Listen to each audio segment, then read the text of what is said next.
पूर्ण परमात्मा पाप कर्म दंड को भी काट सकता है। अभी तक जिस भी संत व महापुरुष से मिले उन्होंने यही बताया कि पाप कर्म फल भोगने से ही समाप्त होगा। वो प्रभु कौन है जो पाप कर्म को काट देता है, वो काल के बंधन से छुड़वा देता है। उसका क्या नाम है, पूजा की विधि क्या है? कृपया अवश्य सुनिए जगत गुरु तत्वदर्शी संत रामपाल जी महाराज के अमृत वचन। सत साहिब कर जोरूं विनती करूं, धरूं चरण पर शीस। गुरु राम देवानंद जी महाराज ने दियो नाम बख्शीश। कोटि कोटि सिजदा करूं, कोटि कोटि प्रणाम। चरण कमल में राखियो मैं बांदी जाम गुलाम। जय इब कै सतगुरु मिले, सब दुख आखूं रो। चरणों ऊपर शीस धरूं, कहूं जो कहनी हो। गुरु जी तुम ना बोलियो, चाहे लाख लोग मिल जाएं। हमसे तुमको बहुत है, तुमसे हमको नहीं। तुम्हारे विसारे क्या बने, किसकी शरण में जाऊं। शिव विरंच मुनि नारदा, तिनके हृदय न समाऊं। अवगुण किए तो बहुत किए, करत न मानी हार। बावे बंदा बख्श दियो, बावे गर्दन उतार। अवगुण मेरे बाप जी, बख्शो गरीब नवाज। जो मैं पूत कपूत हूँ, बर पिता को लाज। मैं अपराधी जन्म का, नक्सक बरे विकार। तुम दाता दुख भंजना, मेरी करो संभाल।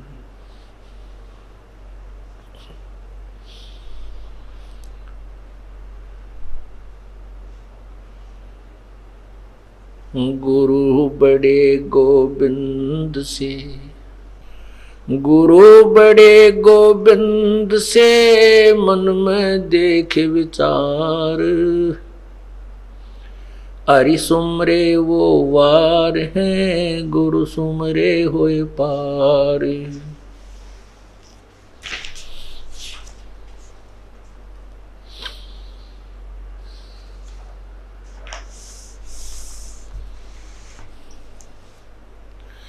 गुरु गोबिंद दोनों खड़े, काके लागू पाए। बलिहारी गुरु आपना, गोबिंद दियो मिलाए। कबीर हरि के रूठता, कबीर हरि के रूठते। गुरु की शरण में जावे, कह कबीर गुरु रूठ गए तो हरि न होत सहाय। गुरु गोबिंद कर जानियो, रहियो शब्द समाए। मिले तो दंडवत बंदगी, नहीं पल पल ध्यान लगावे।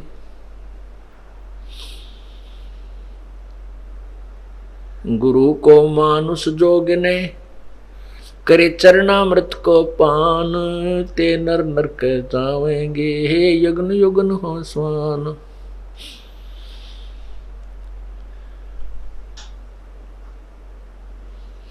गुरु मानस कर जानते ते नर कहिए अंधे, ओवे दुखी संसार में आगे यम के फंदे।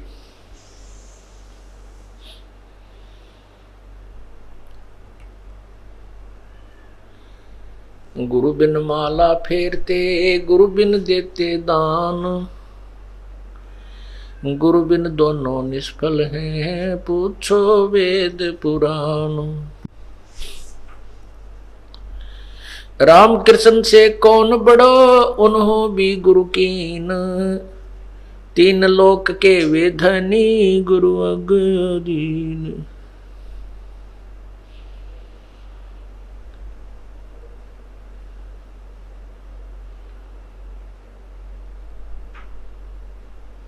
परम पिता परमात्मा, सारी सृष्टि के रचनहार, कुल मालिक, पूर्ण ब्रह्म,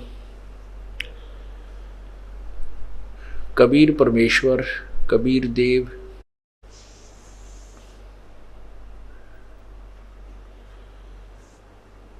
हम कालजाल में फंसी हुई अनजान आत्माओं को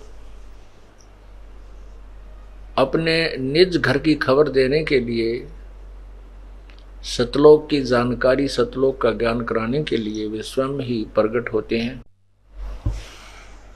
अपने द्वारा रची हुई सृष्टि की जानकारी, उसका पूर्ण रूप से ज्ञान वो स्वयं ही प्रदान करता है, परमात्मा ही कर सकता है। जैसे गीता जी अध्याय नंबर 10 श्लोक नंबर 2 में कहा है, गीता ज्ञानदाता अर्थात ये ब्रह्म काल कह रहा है कि मेरे जन्म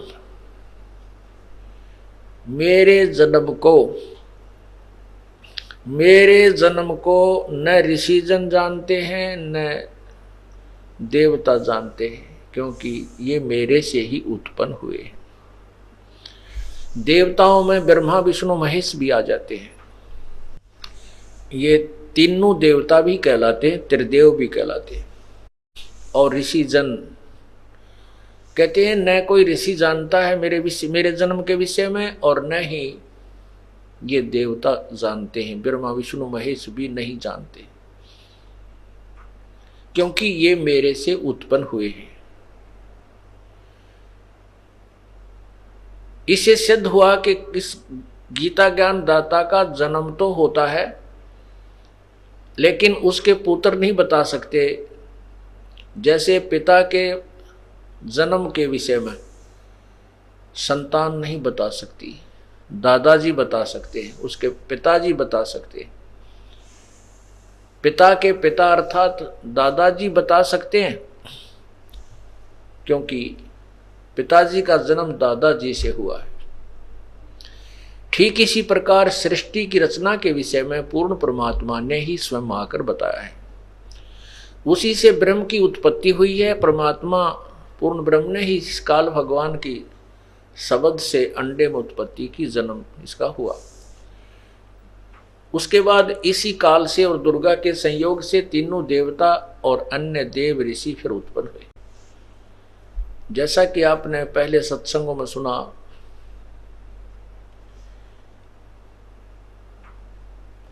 कि काल भगवान चाहता है इस प्राणी को मिसगाइड रखूं, ये अपने सतलोक के विषय में जाने ही नहीं कि कोई इस ब्रह्म लोक से ऊपर या स्वर्ग से ऊपर कोई भी देवता है, भगवान है, इसके विषय में इस प्राणी को जानकारी ही ना हो। और ऐसा ही अभी तक रहा है। जैसे आपने रामानंद जी से हुई चर्चा में परमात्मा कबीर जी से जो चर्चा हुई थी, रामानंद जी ने कहा था कि 4 वेद और 6 शास्त्र में, रामानंद जी कह रहा है, हमें तो यही सुना है, यही पढ़ा है कि इस स्वर्ग से ऊपर कोई स्थान नहीं है और ब्रह्मा विष्णु महेश से अन्य कोई देवता नहीं है, कोई परमात्मा नहीं है।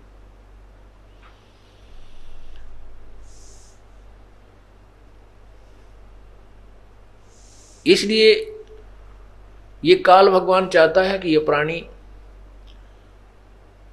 केवल साधना या तो ये करे शास्त्र विरुद्ध, और शास्त्र अनुकूल करे, जैसे वेदों में वर्णित विधि जो है वो शास्त्र अनुकूल है, और उसका वो ब्रह्म तक की साधना करे। और अभी तक हमें केवल ब्रह्म ही बताने वाले, ब्रह्म तक का ज्ञान देने वाले ही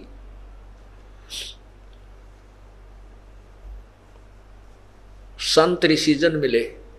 ब्रह्म तक का ज्ञान देने वाला भी कोई एक आध ही था, बाकी तो यही ब्रह्मा विष्णु महेश तक की साधना बताने वाले, या फिर उससे भी नीचे सरहद पितर गांव के बाबा की, गांव में कोई ऐसे छोटा मोटा मंडी बना करके उनकी पूजाओं की ही जानकारी दिया करते थे। वो पूर्ण ब्रह्म, जबकि वेदों में, गीता जी में उस पूर्ण परमात्मा की जानकारी बहुत है, और वेद ज्यादातर उसी की महिमा से भरे हुए हैं। पवित्र गीता जी में भी उस परमात्मा की महिमा की कोई कमी नहीं छोड़ रखी, लेकिन वेदों और गीता जी में एक यही अभाव रहा है कि पूर्ण परमात्मा के पाने की विधि नहीं है, उसकी वे ऑफ वर्शिप नहीं है, पूजा की विधि नहीं है। ज्ञान है कि इन भगवानों से कोई सुप्रीम पावर और है जो सर्वशक्तिमान है, सबका रचने वाला है, सभी उसी से आधारित है, लेकिन वो कौन है, कैसा है, उसके पाने की विधि क्या है, ये वेदों और गीता में नहीं है। क्योंकि ये तो एक मैट्रिक, एक 10वीं तक का सिलेबस है, मैट्रिक तक का सिलेबस है। ये चारों वेद और गीता जी और कुरान,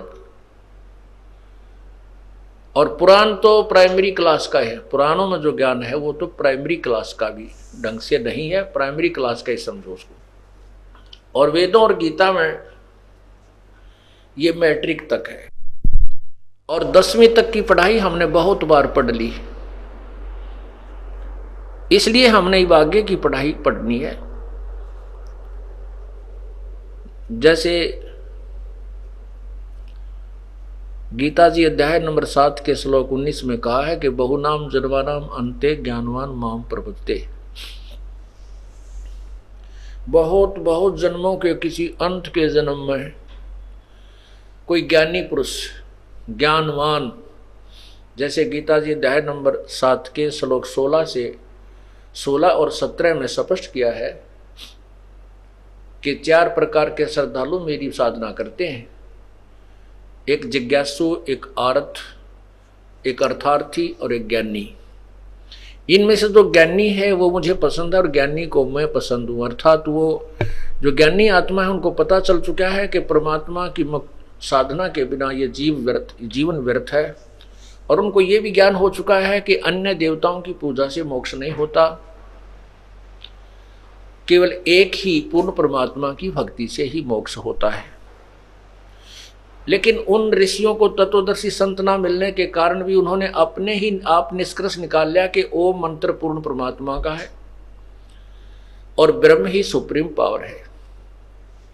इसलिए उन्होंने कुछ तो वेदों की साधना शास्त्र अनुकूल, जैसे ओम नाम का जाप आदि यज्ञ करना, और साथ में जो हठ योग है ये काल भगवान ने इनको मिसगाइड कर दिया आकाशवाणी करके। जैसे कल बताया था, ब्रह्मा को वेद प्राप्त होने से पहले ही आकाशवाणी कर दी थी काल ने कि तप करो तप करो, इसलिए तप की बीमारी और बढ़ गई साधु समाज, भक्त समाज में। जबकि ये वेदों और गीता में इसको शास्त्र विरुद्ध और हठ योग और इसके करने वाले राक्षस लोग लिखा है, हठ योग तप करने वालों।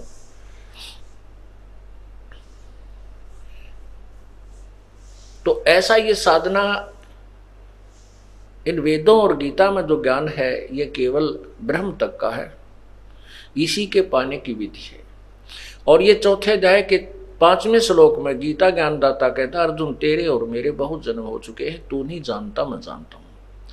इससे सिद्ध है कि ब्रह्म की साधना करने वाले भी जन्म मृत्यु के अंदर रहेंगे, और ये ब्रह्म भी जन्म और मृत्यु में है, अर्थात ये भी नाशवान है, इसका भी जन्म मृत्यु का रोग कटा नहीं है और न ही इसके साधकों का कट सकता। गीता जी अध्याय नंबर 2 श्लोक 12 में स्पष्ट किया कि अर्जुन, ये सामने जो खड़े योद्धाजन, ये सैनिक, तू और मैं पहले भी थे, आगे भी होंगे।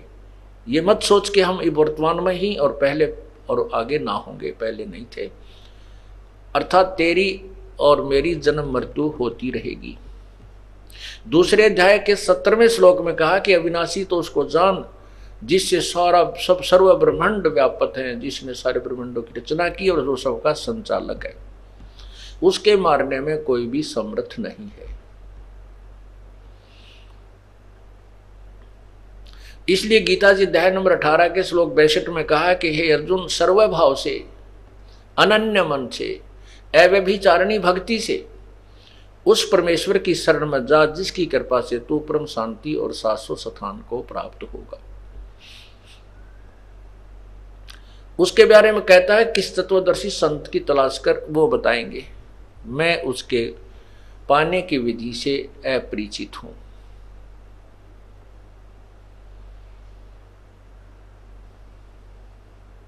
मेरे पाने का एक ओम मंत्र है। 8वें अध्याय के 13वें श्लोक में गीता जी में स्पष्ट किया कि ओम इति एक अक्षरम ब्रह्म व्यवहारन माम अनुसमरण। मुझ ब्रह्म का केवल एक ओम मंत्र है, उच्चारण करके स्मरण करने का। और यह परियाति तजंदेहम स याति परमाम गति, जो इसको आखिरी श्वास तक, शरीर छोड़ने तक इसका जाप करता है, वो मेरे वाली परम गति को प्राप्त करता है। 7वें अध्याय के 18वें श्लोक में अपनी परम गति को स्वयं ही कहता है, ये भी अनुत्तम है, अश्रेष्ठ है, क्योंकि इसमें जन्म मृत्यु मेरी भी और मेरे साधकों की भी होती रहेगी। इसलिए 15वें अध्याय के 4थे अध्याय के 34वें श्लोक में किसी तत्वदर्शी संत की खोज करने के लिए कहा है। उस तत्वदर्शी संत की पहचान पर अध्याय नंबर 15 के प्रथम मंत्र में बताई है कि वो तत्वदर्शी संत अर्थात वेद के जानने वाला वो संत होगा जो सभी उल्टे लटके संसार रूपी वृक्ष के सभी पार्ट्स के बारे में, सभी अंगों के बारे में, जड़ कौन है, तना क्या है, डार क्या है और शाखा कौन है, पात क्या है, ये बताएगा। वो तत्वदर्शी संत होगा। स वेदवित्, वो वेद के तात्पर्य को जानने वाला है। 15वें अध्याय के 4थे श्लोक में कहा है कि उस तत्व ज्ञान की प्राप्ति के उपरांत इस उलझे हुए ज्ञान को अर्थात इस संसार रूपी ज्ञान को, वृक्ष को, उस तत्व ज्ञान रूपी शस्त्र से काटकर अर्थात उस तत्व ज्ञान को समझकर उसके पश्चात उस परमेश्वर के परम पद की खोज करनी चाहिए, जहां जाने के बाद साधक फिर कभी जन्म मृत्यु में नहीं आते, कभी लौटकर संसार में नहीं आते, और जिससे ये संसार रूपी वृक्ष की प्रवृत्ति विस्तार को प्राप्त हुई, अर्थात जिसने सब ब्रह्मांडों की रचना की है। और गीता ज्ञानदाता कहता है मैं भी उसी की शरण में हूं, इसलिए पूर्ण श्रद्धा के साथ उसी की साधना करनी चाहिए। गीता अध्याय नंबर 18 के श्लोक 64 में कहा है कि अर्जुन, तुझे सब वेदों से भी एक और गुप्त भेद बताता हूं कि वही परमात्मा, वो तत्व ब्रह्म, वो परम अक्षर ब्रह्म, जिसके विषय में 18वें अध्याय के 62वें श्लोक में जिसकी शरण में जाने को मैंने कहा है, वो मेरा भी पूज्य देव है, मेरा भी इष्ट है। तो इससे सिद्ध हुआ कि गीता और वेद गलत नहीं है। इनको जिन्होंने समझा वो विद्वान नहीं थे, नहीं समझा वो विद्वान नहीं थे, अविद्वान थे, जो वेदों को और गीता को नहीं समझ सके। जैसे महर्षि दानंद जी वेदों को एक श्रेष्ठ और सत्य शास्त्र मानते हैं।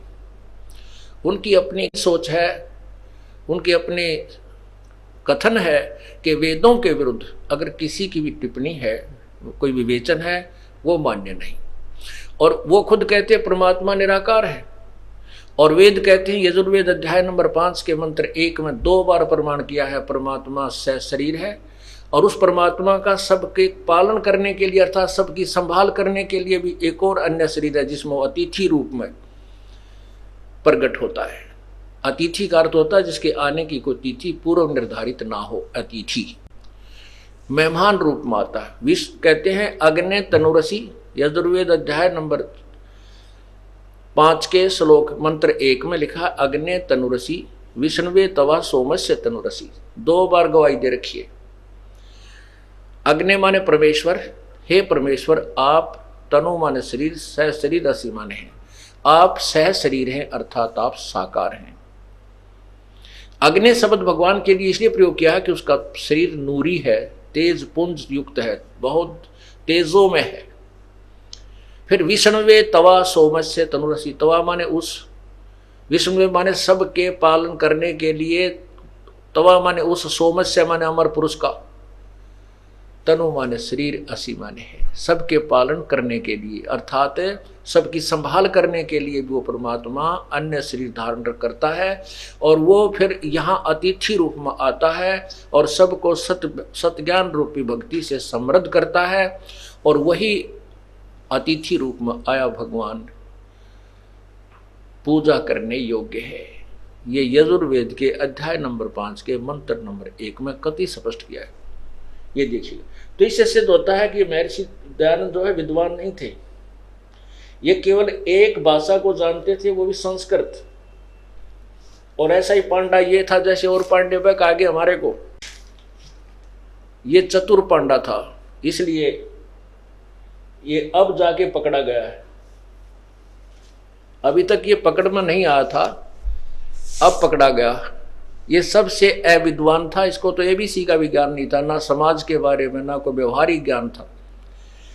अब देखिएगा यजुर्वेद, और ये महर्षि दानव सरस्वती द्वारा इसका अनुवाद है। इसमें ज्ञान का अड़ंगा कर रखा है इसने, अपनी उस अधूरी सोच को ऊपर रखने के लिए कि परमात्मा निराकार है, इस यथार्थ अनुवाद नहीं किया।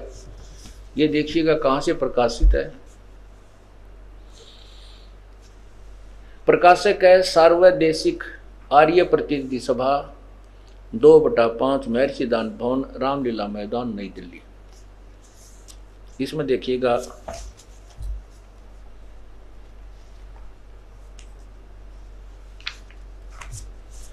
ये 5वां, ये है अथ पंचमो अध्याय आरंभ। और यहां देखिए ये प्रथम मंत्र है अग्ने तनुरसी, अग्ने तनुरसी विष्णुवे तवा सोमस्य तनुरसी। इसमें 2 बार स्पष्ट किया है अग्ने तनुरसी विष्णुवे तवा सोमस्य तनुरसी।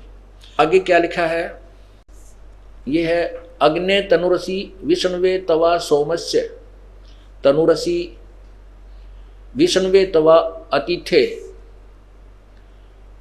अतिथ्यम असि विष्णुवे तवा सेनाए तवा सोम भरते विष्णुवे तवा अग्नेय तवा राय पोस्ते विष्णुवे तवा। इसके विषय में है कि ये तो परमात्मा सह शरीर है और परमात्मा सह शरीर है और विष्णुवे उस सर्व, तवा माने उस सोमस्य माने अमर पुरुष का, विष्णुवे माने सबकी संभाल करने के लिए, पालन पोषण करने के लिए भी, तनुरसी माने शरीर है। विष्णुवे तवा अतिथे, उस पालन पोषण करने के लिए वो परमात्मा स्वयं जब अतिथि रूप में आता है तो अतिथमसी, वह पूजा के योग्य है, उसी की पूजा करनी चाहिए। अब इन्होंने कैसा अड़ंगा किया है महर्षि जी ने, देखो अनुवाद इसका। ये अनुवाद है, हे मनुष्यो तुम लोग जैसे मैं जो हवि, अग्नि माने लिख दिया बिजली प्रसिद्ध रूप, अग्नि,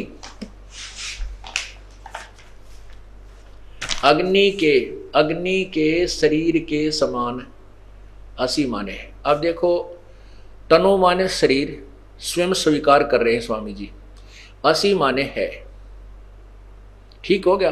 अब रह गया अग्नि, अग्नि माने ये लिखते हैं बिजली प्रसिद्ध रूप,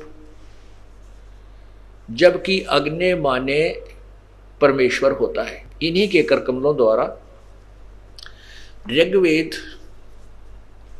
ऋग्वेद मंडल नंबर 1 इन्होंने जब प्रारंभ किया इसका अनुवाद करना, क्योंकि ऋग्वेद का केवल आधे ऋग्वेद का ये इन्होंने अनुवाद किया, उसके बाद इनकी मृत्यु हो गई। इसमें ये देखिएगा ऋग्वेद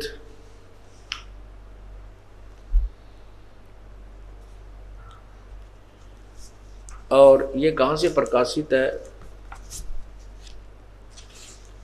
ये है सार्वदेशिक आर्य प्रतिनिधि सभा, प्रकाशक है सार्वदेशिक आर्य प्रतिनिधि सभा 3/5 महर्षि दान भवन, रामलीला मैदान, नई दिल्ली। और यहां स्वामी जी क्या कहते हैं,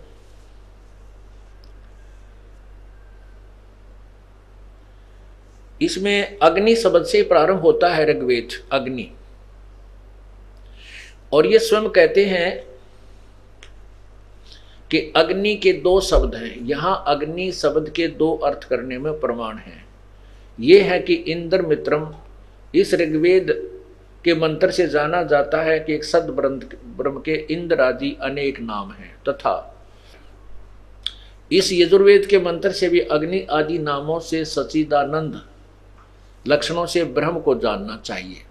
अग्नि माने, अग्नि का अर्थ ये ब्रह्म यानी भगवान ही जानना चाहिए, भगवान मानते हैं सुप्रीम पावर इत्यादि। सतपथ ब्राह्मणों के प्रमाणों से भी अग्नि शब्द ब्रह्म और आत्मा इन 2 अर्थों का वाची है। इस प्रमाण से भी अग्नि शब्द से प्रजा, प्रजा करके भौतिक, और प्रजापति शब्द से ईश्वर का ग्रहण होता है। इन प्रमाणों से सत्याचरण के नियमों का जो यथावत पालन करना है सो ही व्रत कहता है, और इस व्रत का पति परमेश्वर है। इसलिए इस ऋग्वेद के प्रमाण से ज्ञान वाले अर्थात तथा सर्वज्ञ प्रकाश करने वाले विशेषण से अग्नि शब्द करके ईश्वर का ग्रहण होता है। अग्नि माने अग्नि या अग्नि का अर्थ स्पष्ट करते हैं कि इसका अर्थ समझो परमात्मा है। और इन्होंने स्वयं ही इसी में ऋग्वेद में के प्रथम मंत्र के प्रथम मंडल के प्रथम ही अनुवाक में, प्रथम ही मंत्र में अनुवाक में 7-8 मंत्र हैं। इनमें जहां भी अग्नि शब्द है, अग्नि माने परमेश्वर किया। यहां देखिए ये 2 नंबर पृष्ठ पे ऋग्वेद मंडल नंबर 1 सूक्त नंबर 1 का मंत्र नंबर ये 2 चल रहा है। इस कारण से अग्नि शब्द से ईश्वर, अग्नि शब्द से ईश्वर शब्द होता है। आगे देखो ये 2 नंबर मंत्र में इसमें अग्नि ने वह परमेश्वर। आगे देखो ये नंबर 3 मंत्र में, ये नंबर 3 मंत्र में ये देखो अग्निना अच्छी प्रकार ईश्वर। अग्नि माने ईश्वर, अग्नि माने हे परमेश्वर, महर्षि दानंद जी के कर कमलों द्वारा। यहां देखिए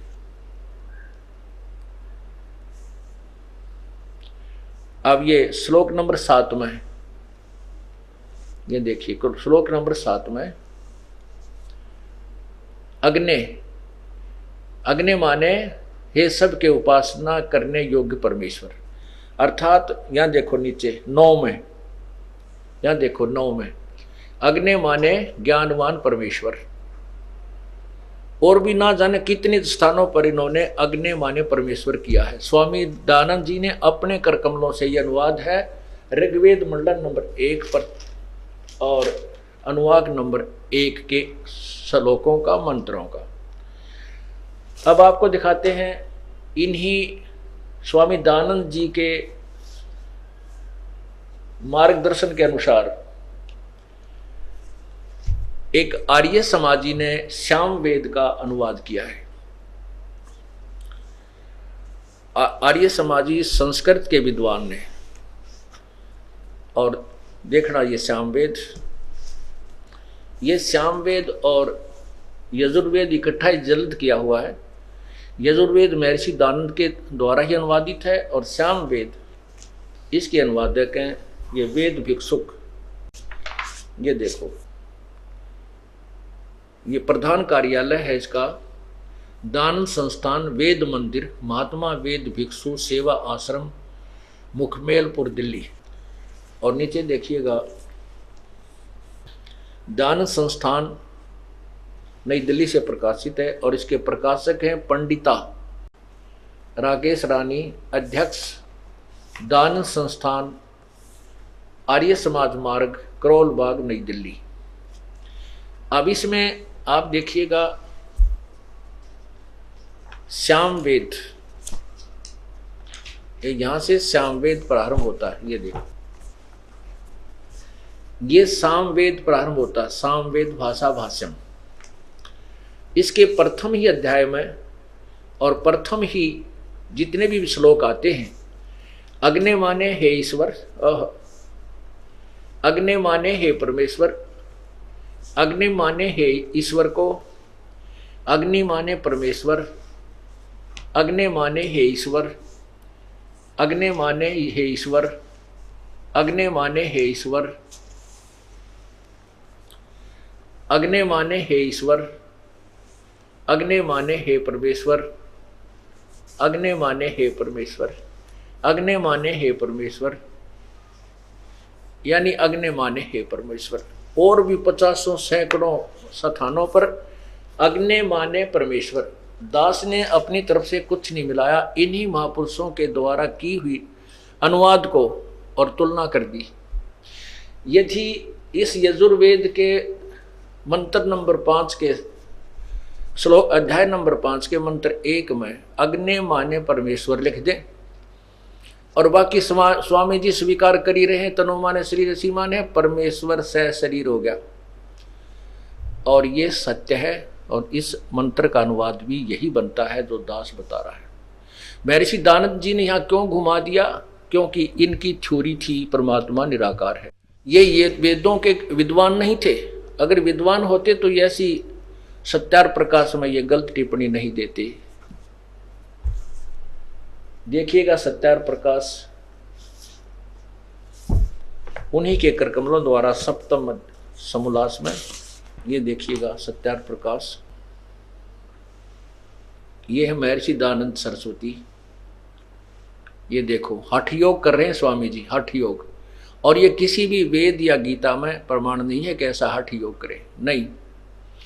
नाम उठत नाम बैठत नाम सोत जागवे, नाम खाते नाम पीते नाम से लागवे। यजुर्वेद अध्याय नंबर 40 के मंत्र नंबर 15 में लिखा है कि ओम कर्तु समर कलवे समर और कर्तुम समर, अर्थात ओम नाम का जाप काम करते करते समन करो। ये देखो, ये है यजुर्वेद, ये वही यजुर्वेद है और इसके अध्याय नंबर 40 का ये 44वां अध्याय, 40वां अध्याय है। इसमें देखो ये मंत्र नंबर 15, मंत्र नंबर 15 में संस्कृत देखिएगा। ओम कर्तो समर किलवे समर, किलवे समर और कर्तुम समर। ओम नाम का जाप, कर्तो माने काम करते करते सुमन करो, किलवे माने विशेष कसक के साथ सुमन करो, कर्तुम अपना परम कर्तव्य जान करके प्रभु की भक्ति, यानी मनुष्य जीवन का मुख्य उद्देश्य भगवान की भक्ति करना है, ये सोच कर करो। और यहाँ स्वामी जी क्या करते हैं, इसका अनुवाद क्या लिखा है? कर्म करने वाले जीव तू शरीर छूटते समय ओम इस नामवाचक ईश्वर को स्मरण कर। अपुण्यात्मा इससे सेंटेंस से सिद्ध होता है कि स्वामी जी ओम नाम जाप करने का भी सलाह नहीं देते थे, क्योंकि इसका अनुवाद भी ये ठीक नहीं कर पा रहे। ये कह रहे हैं कि जिस भगवान का ओम नाम है उस भगवान का स्मरण करो, ना कि ओम नाम का। इसमें सपट लिया के ओम कर्तु समर किलबे समर कर्तुम समर। ओम नाम का जाप काम करते करते स्मरण करो, विशेष कसक के साथ स्मरण करो और अपना परम कर्तव्य जानकर भगवान का ओम नाम का स्मरण करो। और ये कहते हैं जिस भगवान का ओम नाम है उसका स्मरण करो, ना कि ओम का नाम नहीं लिखा को ओम स्मरण करो। ये देखो, करने वाले हे कर्म करने वाले जीव शरीर छूटते समय उस ओम इस नामवाचक वाच्य ईश्वर को। ओम नाम वाच्य, जिसका ओम नाम है उस ईश्वर को। ओम नाम है ब्रह्म का, कहते ब्रह्म का सिमरन कर, नोट ओम का। इनके अनुवाद से स्पष्ट होता है। यहां देखिए, श्रवण कर किलवे अपने सामर्थ्य के लिए पर महात्मा और अपने स्वरूप का समर्पण समरण कर तुम अपने किए समर किए का समरण कर। इस तरह अब ये इसमें स्पष्ट है, हठ योग नहीं करना है। और गीता जी के 16वें 17वें अध्याय में तो स्पष्ट किया है कि जो हठ योग करते हैं वो पिछले जन्म में भी हठी लोग थे, उनका किसी कारणवश मनुष्य जीवन भी मिल जाता है तो उसी स्वभाव से प्रभावित रहते हैं और वो अपने अपने जीवन का विनाश करते हैं और जन संसार के विनाश करने के लिए उत्पन्न होते हैं। जनता का भी विनाश करने के लिए वो लोग उत्पन्न हुआ करते हैं। अब देखिएगा ये सत्यार्थ प्रकाश,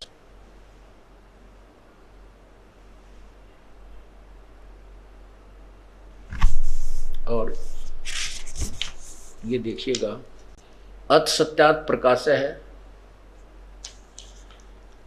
श्रीमद् परमहंस पर विराजक आचार्य महर्षि दानंद सरस्वती स्वामी विरचिता है। और ये कहाँ से प्रकाशक है? वैदिक यति मंडल, दानंद मठ, दीनानगर, पंजाब से। और इसके 7वें श्लोक में आप देखिए, स्वामी जी किसे पूछा कि परमात्मा साकार है व निराकार? ये देखिएगा, ये है 7वां समोल्लास।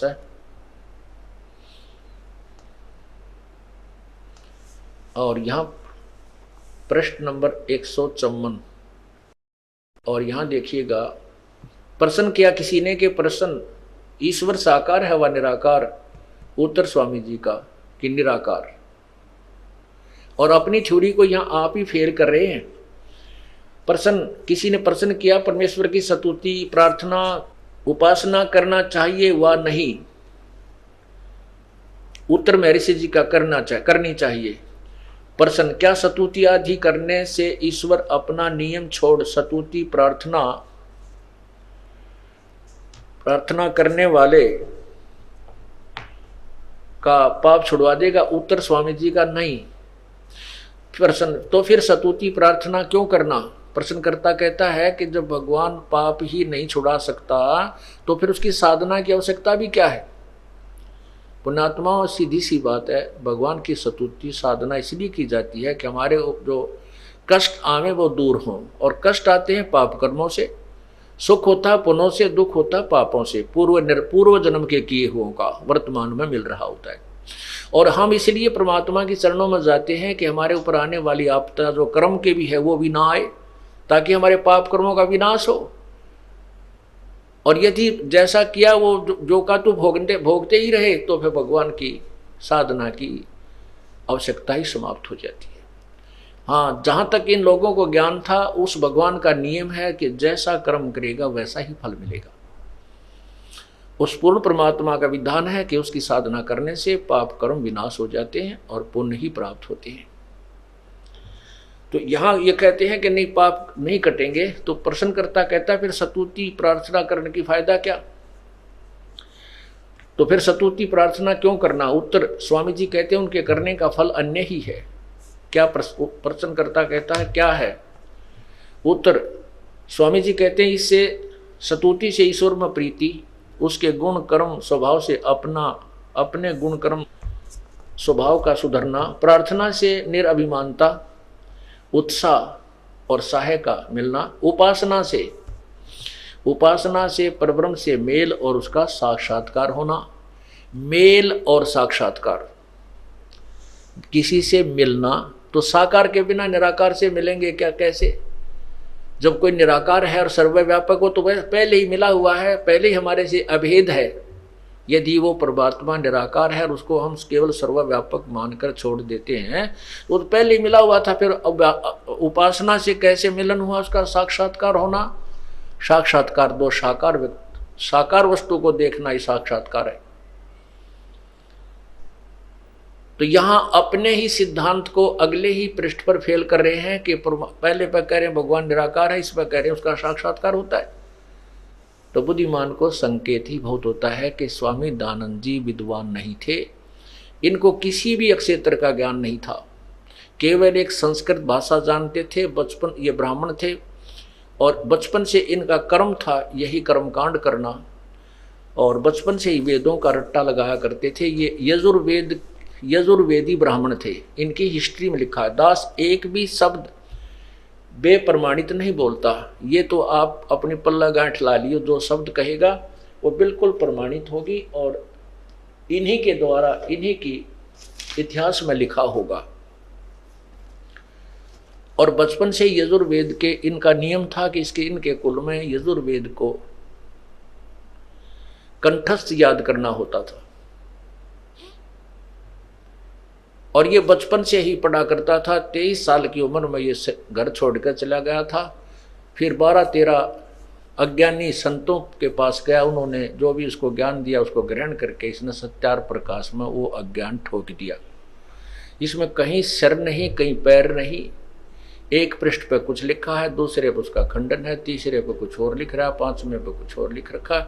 और फिर समाज के बारे में इनकी टिप्पणी पढ़ ले तो आग लग जाए पूरे समाज में, ऐसे विचार हैं क्या नाम है सत्यार प्रकाश में।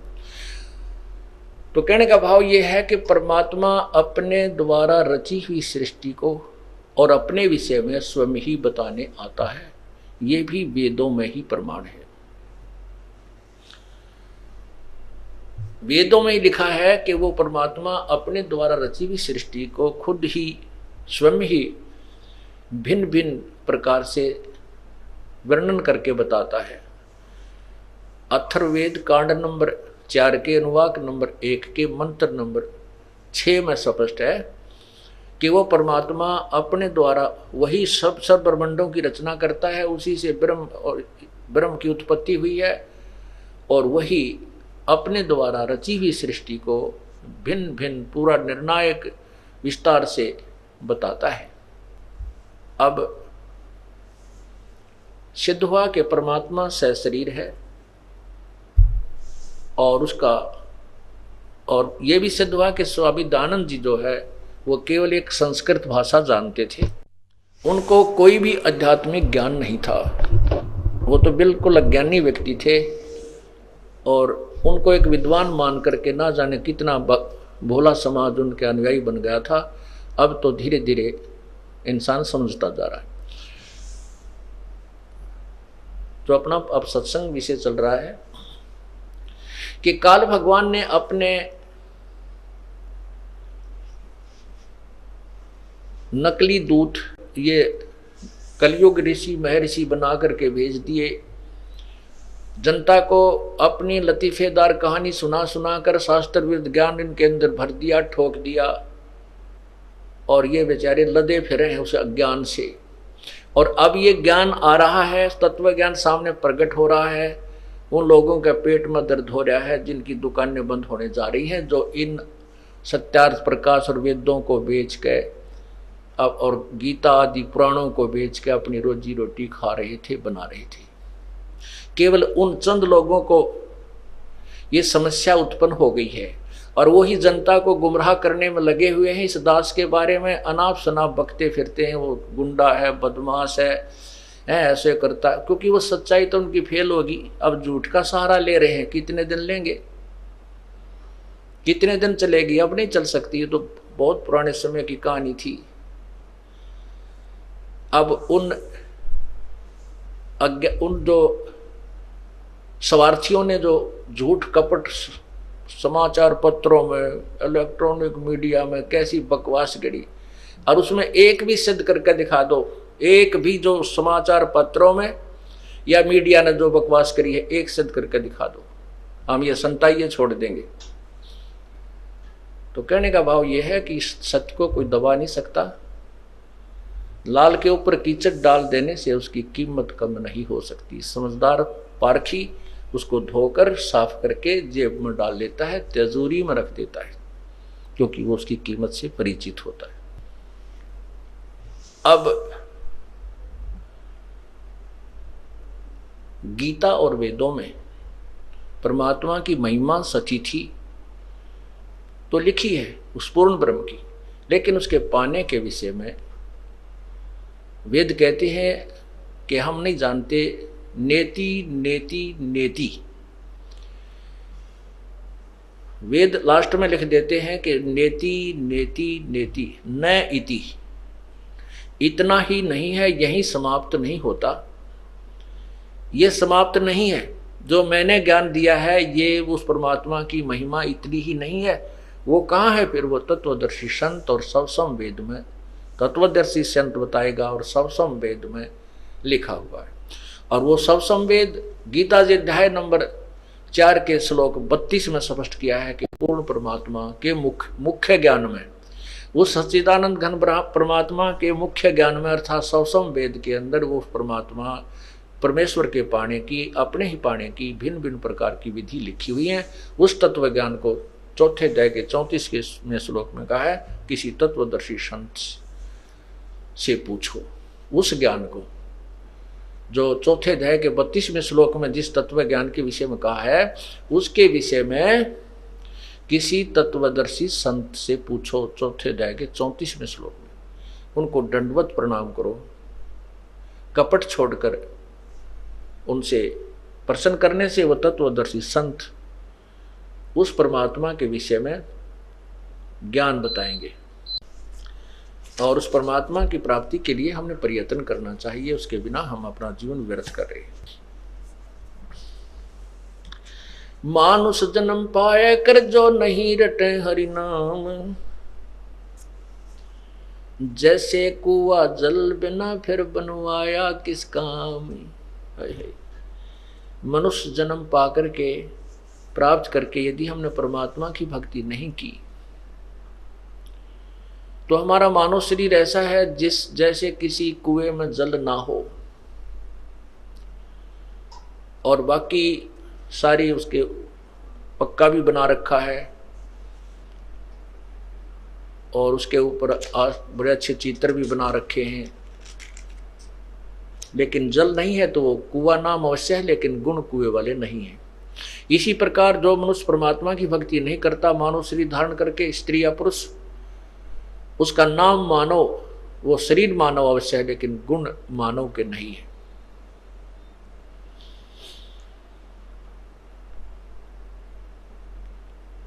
ग्रीव अरब खरब लग दर्व है, रपती कोट अनंत, नाहक जग में आई या जिन से न पूर्ण संत।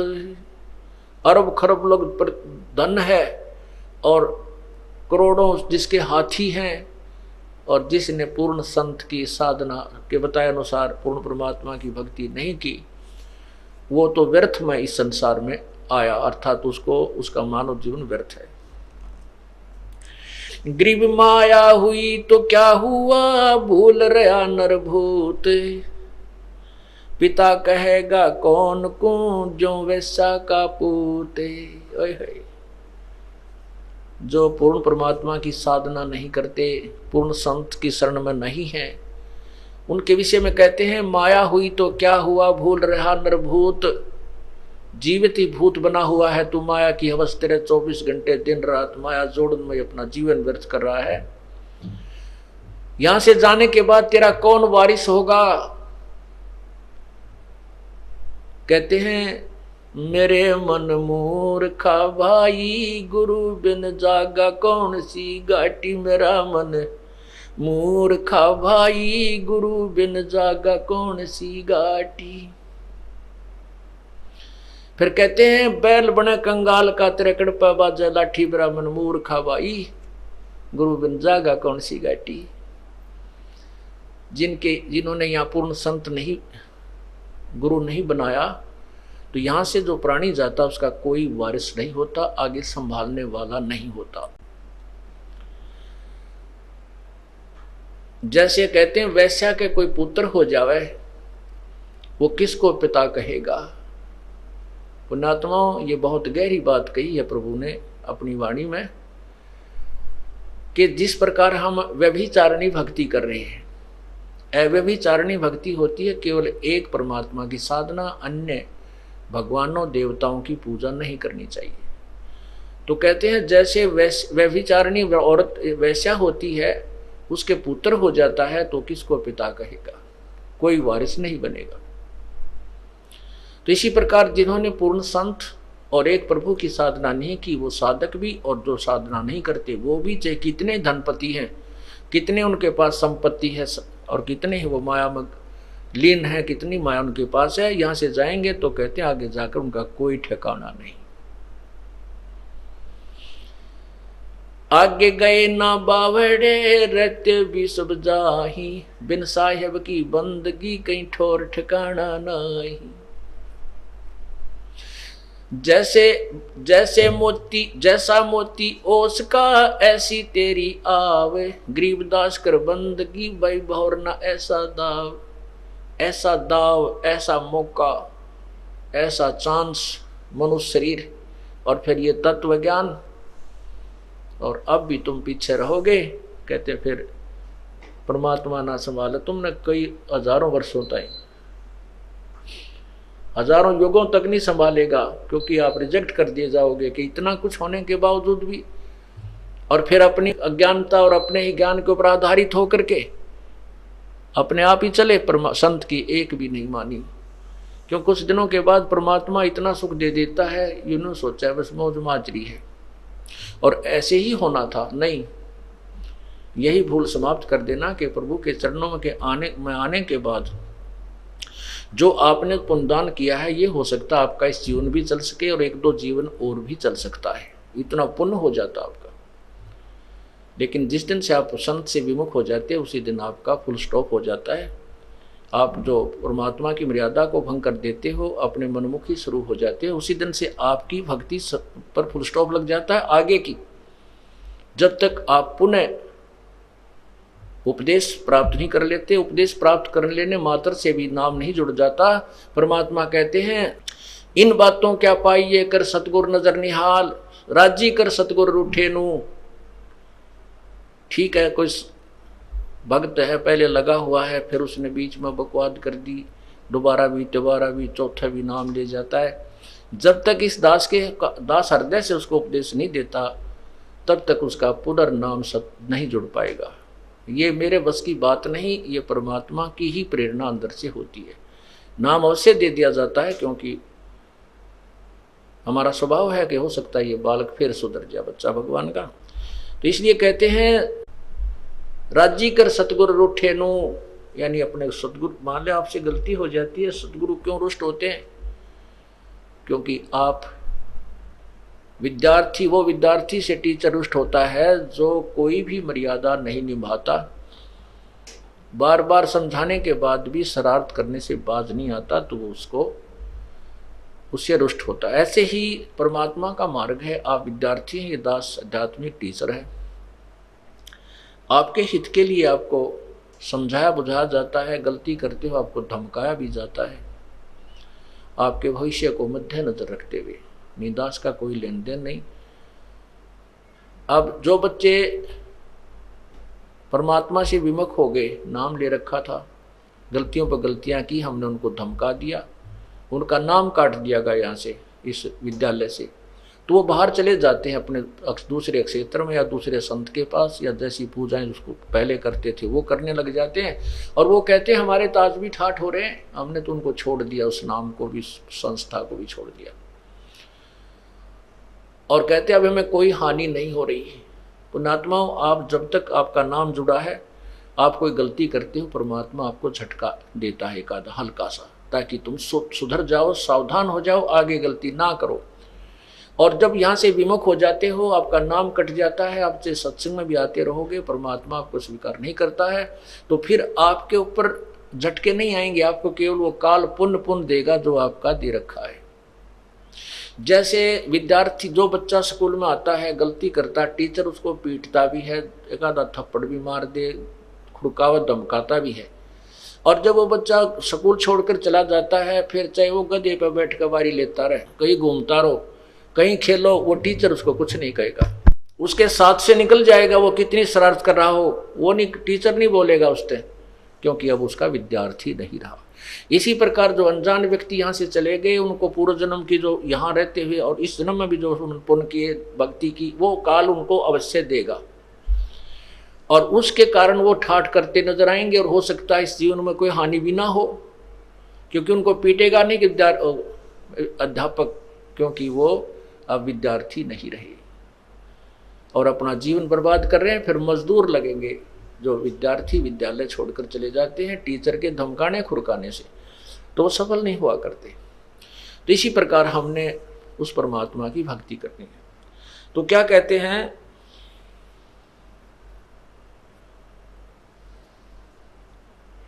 माया हुई तो क्या हुआ, तू भूल रहा नरभूते, पिता कहेगा कौन को जो वैश्या का पूत। ग्रीब काया माया काल है, बिन साहेब के नाम, चेत सके तो चेतिए, बिन संतों नहीं ठाम। काया ये शरीर और ये संपत्ति, ये माया, ये दोनों ही काल समझ लेना। यदि तूने पूर्ण परमात्मा की भक्ति इस काया रूपी काल से और माया रूपी काल से यदि परमात्मा की भक्ति नहीं की, उसका सदुपयोग नहीं किया, तो दोनों ही काल हैं, ये तेरे जी के झाड़ बन जाएंगे। अब जैसे ये शरीर रूपी, शरीर को काया को काल क्यों कहा? यदि हम इस शरीर के द्वारा भगवान की भक्ति नहीं करते हैं, सेवा नहीं करते हैं, दान नहीं करते हैं, तो बाकी क्या करते हैं? सारे काल के जाल में रहने के ही कार्य करते हैं। झूठ बोलते हैं, चोरी करते हैं, ठगी करते हैं या पेट भरने का धंधा ही करते हैं। और माया काल क्यों कहा? यदि इसको सदुपयोग नहीं करते हैं, भगवान के धर्म धार्मिक कार्यों में नहीं लगाते हैं, तो ये माया हमारे जी की झाड़ बन जाएगी। क्योंकि इस माया से हम संपत्ति गणी बनावांगे, मरते समय वह संपत्ति याद रहेगी, कदे बेटे खराब कर दें, ये बालक रह गए, कदे संभाल ना सकें, और वहीं जन्म हो जाएगा और उन्हीं का किता बैल या कोई और पशु पक्षी बनकर वहीं घूमते रहेंगे। तो क्या कहते हैं, काया माया काल है, बिन साहेब के नाम, साहेब मन परमेश्वर, और चेत सके तो चेतिए, बिन संतों नहीं ठामे। तत्व यानी परम संत के बिना कितना ठिकाना नहीं है। अगर चेत सके तो चेतना, समझना है तो समझ जाए संकेत को। योनि संकट बेटे हूं, जय बिसरे ना मोहे, और जिन संसारी चित धरी, नहीं छुड़ाऊं तो। अब परमात्मा कहते हैं कि तेरे इस जन्म मरण के झंझट को मिटा दूंगा यदि तू मुझे नहीं भूलेगा। मुझे भूलने का तात्पर्य है मेरे द्वारा दिए गए इस ज्ञान पर दृढ़ रहेगा और ये भक्ति करता रहेगा, तो फिर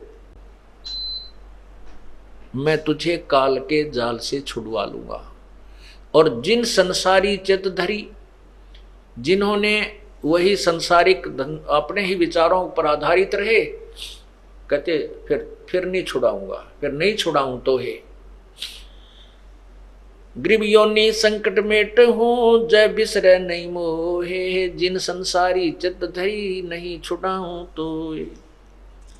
लख 84 बंद से सतगुरु लेत छुड़ाए, और अंतर में नाम होए तो जुनी बहोर न जाए। इस लख 84 बंद, 84 लाख योनियों में जो कर्मों के बंधन से हम बंधे हुए हैं, भोग रहे हैं, इस लख 84 बंद से सतगुरु लेत छुड़ाए। इस कैद खाने से वो बंदी छुड़वा लेता है। और उसके लिए क्या बताया है कि जिनके हृदय में सच्ची लगन से भगवान की भक्ति चल रही है, फिर वो 84 लाख योनियों में नहीं आएंगे।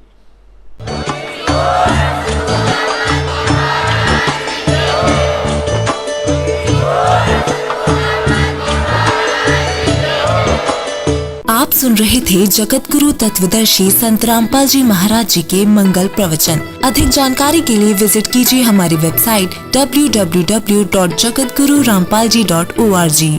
संत रामपाल जी महाराज जी के शुभ आशीर्वाद से पूरे विश्व भर में 500 से भी ज्यादा नाम दीक्षा केंद्र हैं, जिन पर संत रामपाल जी महाराज जी द्वारा ऑनलाइन निशुल्क नाम दीक्षा दी जा रही है। अपने नजदीकी नाम दीक्षा केंद्र का पता करने के लिए संपर्क करें 8222880541।